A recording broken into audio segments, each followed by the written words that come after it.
welcome to In Our Schools. I'm Katrina Heeman.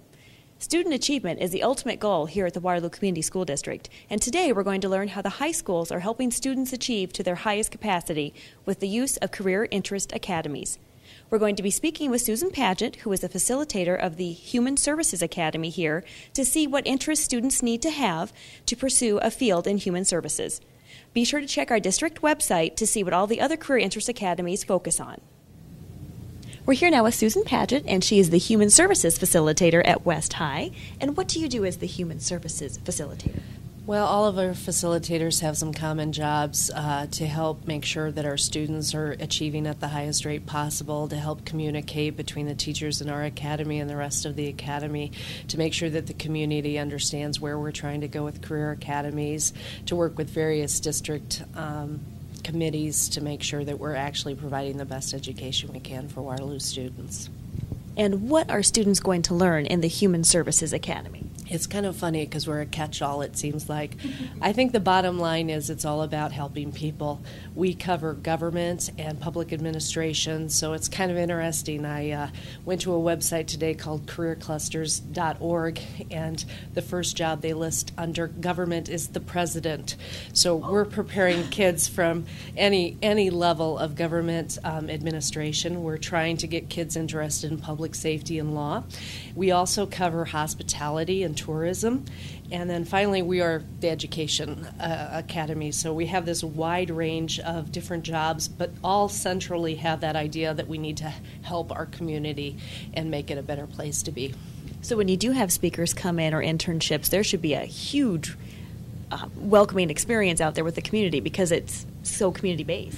Well, yeah, we've already had, as we said today, Jane said in hers, we had a crime scene investigator here today talking about the law enforcement aspect of it.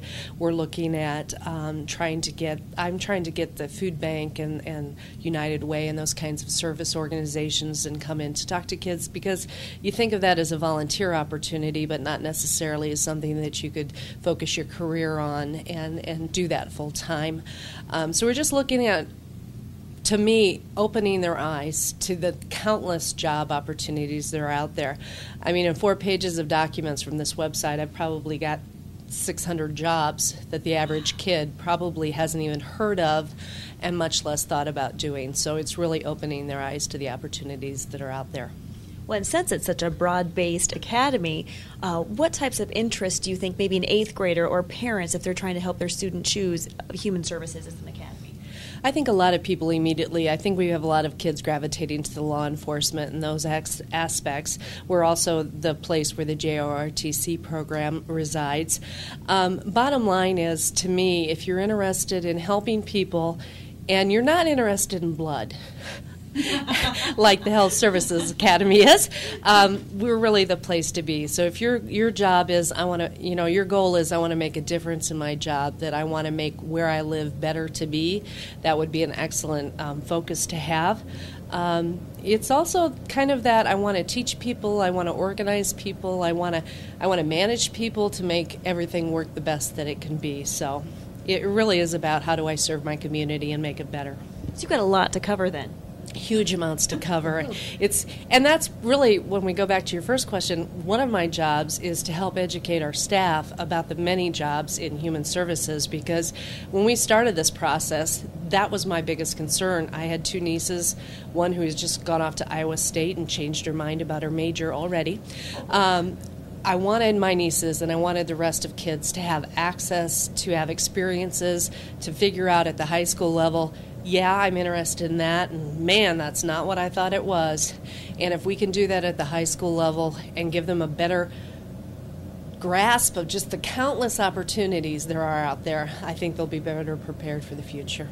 I'm sure some of your staff are surprised at some of the jobs out there that fall under the human services as well. Completely. They, like today, one of my teachers didn't get to come see the presentation, and she's like, I want to come. And I'm sorry, we're only asking the 9th graders. I said, I have the PowerPoint. I'll show it to you. So, Well, and you have it separated out as health services and human services here at West High, and at East High they're combined together, so they have an even larger job to fill. Mm-hmm. Yes, they do. And it's intriguing because, you think health science is only a small area, but there are so many things within that I don't know how they're really going to be able to access all the various opportunities that are out there. But I'm sure they'll do a good job. Well, and like we had asked before, if a student just graduated from high school and they want to enter the work field, what types of careers would they be looking at in the human services field? It's really kind of endless. I'm thinking about hospitality and tourism, starting as a desk clerk so that you could work your way up into a management position in a hotel, starting as a waitress or a busboy, or beginning as a prep chef to get some idea about culinary arts before you get further training in those things. In the field of education, working in daycares, looking at paraprofessionals in our schools, and just there are just so many opportunities to get your foot in the door. And then if you're interested in more education, your possibilities are limitless. So basically, they could go to any college, 2-year or 4-year college then for this type of academy interest. Right. My niece, one of my nieces is interested in culinary arts, so we've been looking, for example, DMAC has a very good culinary arts program in Ankeny.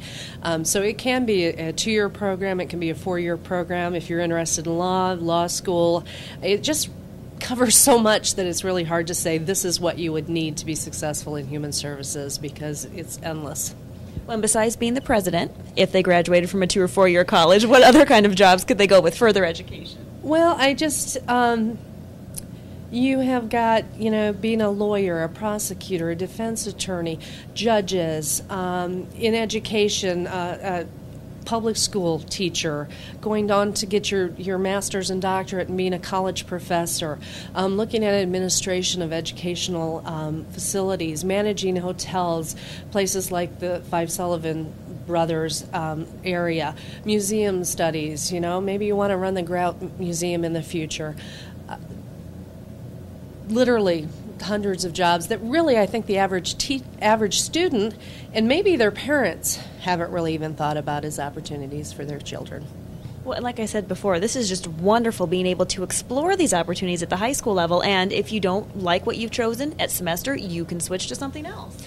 Well, we're really encouraging them to wait till the end of the year just because it's easier for them to make those relationships, because we've got to remember the first goal of all of this was breaking our large high schools into smaller learning communities.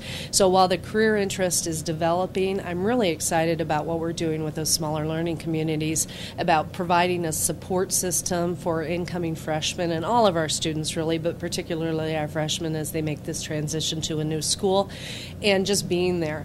We're working on the career stuff. We think that's providing us a great focus for our smaller learning communities, but it really did start with that idea. Let's break this huge building of 1,600 to 1,800 kids down into small areas where they'll feel comfortable and feel like they have relationships that matter to them.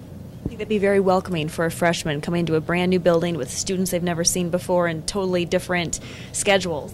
And that's what we really are trying to do. The facilitators and I are doing a lot with our incoming 9th graders and making sure that we're really providing them all the supports they need to be successful. Well, and besides preparing the students, what else do you hope students take away from the Academy experience? That they felt like they were part of a community, that they knew their teachers and their fellow students well, that they've at least got an idea of what they don't. If nothing else, if they only have an idea of, wow, that's not what I thought it was, but certainly having more choices. Again, I knew in 10th grade I'm going to be a teacher. Already had it decided, but I know so many of our kids just don't know the choices and certainly haven't thought about making one. And I have to stress, I know parents get worried, how can you expect an 8th grader to know what they want to do with the rest of their life? We don't. What we want to do is show that 9th grader through 12th grader, this is there. These opportunities exist.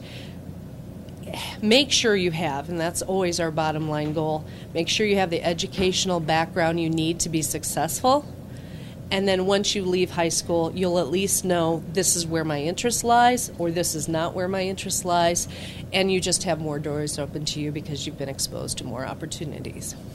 That is wonderful. I know you're definitely opening the eyes of many students as well as your staff going on this journey of Career Academy. So thank you very much. Thank you.